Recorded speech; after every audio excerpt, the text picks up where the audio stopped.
اور خدا کو صفت اعلیٰ زیب دیتی ہے، اور وہ غالب حکمت والا ہے۔ اور اگر خدا لوگوں کو ان کے ظلم کے سبب پکڑنے لگے تو ایک جاندار کو زمین پر نہ چھوڑے، لیکن ان کو ایک وقت مقرر تک مہلت دیے جاتا ہے۔ جب وہ وقت آ جاتا ہے تو ایک گھڑی نہ پیچھے رہ سکتے ہیں نہ آگے بڑھ سکتے ہیں، اور یہ خدا کے لیے ایسی چیزیں تجویز کرتے ہیں جن کو خود ناپسند کرتے ہیں، اور زبان سے جھوٹ بکے جاتے ہیں کہ ان کو قیامت کے دن بھلائی یعنی نجات ہوگی۔ کچھ شک نہیں کہ ان کے لیے دوزخ کی آگ تیار ہے، اور یہ دوزخ میں سب سے آگے بھیجے جائیں گے۔ خدا کی قسم، ہم نے تم سے پہلی امتوں کی طرف بھی پیغمبر بھیجے، تو شیطان نے ان کے کردار ناشائستہ ان کو آراستہ کر دکھائے، تو آج بھی وہی ان کا دوست ہے اور ان کے لیے عذاب علیم ہے۔ اور ہم نے جو تم پر کتاب نازل کی ہے تو اس کے لیے کہ جس امر میں ان لوگوں کو اختلاف ہے تم اس کا فیصلہ کر دو، اور یہ مومنوں کے لیے ہدایت اور رحمت ہے۔ اور خدا ہی نے آسمان سے پانی برسایا، پھر اس سے زمین کو اس کے مرنے کے بعد زندہ کیا، بے شک اس میں سننے والوں کے لیے نشانی ہے۔ اور تمہارے لیے چار پایوں میں بھی مقام عبرت و غور ہے کہ ان کے پیٹوں میں جو گوبر اور لہو ہے اس سے ہم تم کو خالص دودھ پلاتے ہیں جو پینے والوں کے لیے خوشگوار ہے، اور کھجور اور انگور کے میووں سے بھی تم پینے کی چیزیں تیار کرتے ہو کہ ان سے شراب بناتے ہو، اور عمدہ رزق کھاتے ہو۔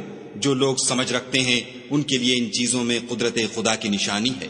اور تمہارے پروردگار نے شہد کی مکھیوں کو ارشاد فرمایا کہ پہاڑوں میں اور درختوں میں اور اونچی اونچی چھتریوں میں جو لوگ بناتے ہیں گھر بنا، اور ہر قسم کے میوے کھا، اور اپنے پروردگار کے صاف رستوں پر چلی جا۔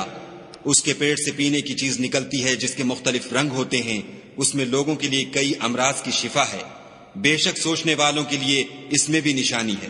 اور خدا ہی نے تم کو پیدا کیا، پھر وہی تم کو موت دیتا ہے، اور تم میں بعض ایسے ہوتے ہیں کہ نہایت خراب عمر کو پہنچ جاتے ہیں، اور بہت کچھ جاننے کے بعد ہر چیز سے بے علم ہو جاتے ہیں۔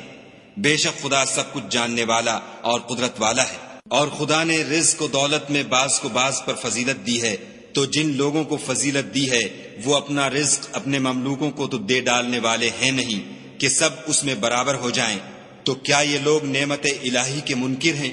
اور خدا ہی نے تم میں سے تمہارے لیے عورتیں پیدا کیں، اور عورتوں سے تمہارے بیٹے اور پوتے پیدا کیے، اور کھانے کو تمہیں پاکیزہ چیزیں دیں، تو کیا بے اصل چیزوں پر اعتقاد رکھتے اور خدا کی نعمتوں سے انکار کرتے ہیں؟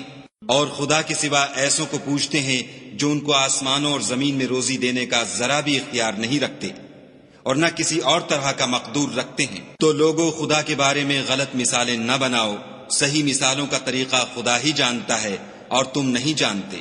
خدا ایک اور مثال بیان فرماتا ہے کہ ایک غلام ہے جو بالکل دوسرے کے اختیار میں ہے اور کسی چیز پر قدرت نہیں رکھتا، اور ایک ایسا شخص ہے جس کو ہم نے اپنے ہاں سے بہت سا مال طیب عطا فرمایا ہے، اور وہ اس میں سے رات دن پوشیدہ اور ظاہر خرچ کرتا رہتا ہے۔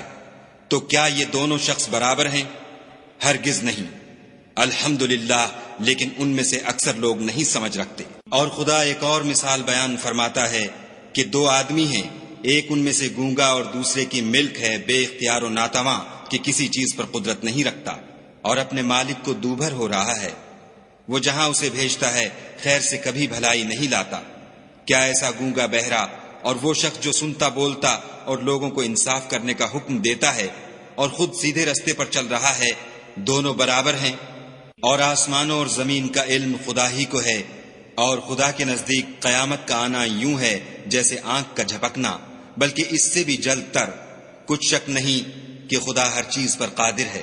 اور خدا ہی نے تم کو تمہاری ماؤں کے شکم سے پیدا کیا کہ تم کچھ نہیں جانتے تھے، اور اس نے تم کو کان اور آنکھیں اور دل اور ان کے علاوہ اور اعضاء بخشے تاکہ تم شکر کرو۔ کیا ان لوگوں نے پرندوں کو نہیں دیکھا کہ آسمان کی ہوا میں گھرے ہوئے اڑتے رہتے ہیں؟ ان کو خدا ہی تھامے رکھتا ہے۔ ایمان والوں کے لیے اس میں بہت سی نشانیاں ہیں۔ اور خدا ہی نے تمہارے لیے گھروں کو رہنے کی جگہ بنایا، اور اسی نے چوپایوں کی کھالوں سے تمہارے لیے ڈیرے بنائے جن کو تم سبک دیکھ کر سفر اور حضر میں کام میں لاتے ہو، اور ان کی اون اور پشم اور بالوں سے تم اسباب اور برتنے کی چیزیں بناتے ہو جو مدت تک کام دیتی ہیں۔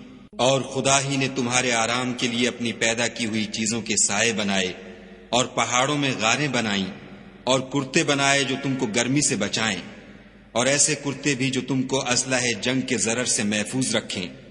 اسی طرح خدا اپنا احسان تم پر پورا کرتا ہے۔